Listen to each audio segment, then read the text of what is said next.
Welcome to CBR news.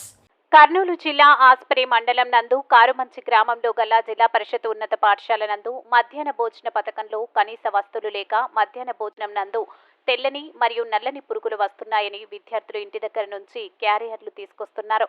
విద్యార్థులతో పాటు గ్రామస్తులు తెలిపిన వివరాల మేరకు స్కూల్కు సంబంధించిన వాటర్ లేక ఒక ట్యాంకుకు 2 కుళాయిలు మాత్రమే ఉన్నాయని, కనీసం 300 నుంచి 500 మధ్య ఉన్న జిల్లా పరిషత్ పాఠశాలలో బాత్రూమ్ మరియు టాయిలెట్స్ లేక విద్యార్థులు చాలా అవస్థలు పడుతున్నారని, కనీసం స్కూల్కి కాంపౌండ్ వాల్ ఉండి కూడా గేట్ల సౌకర్యం కల్పించలేదని అన్నారు.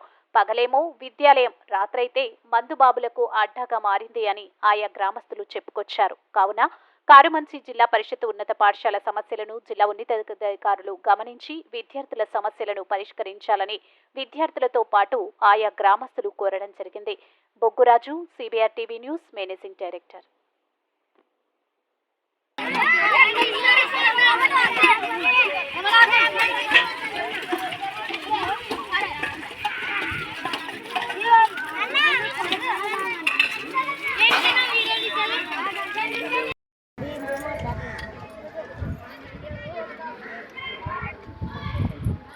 ఇంటి కాడదే అది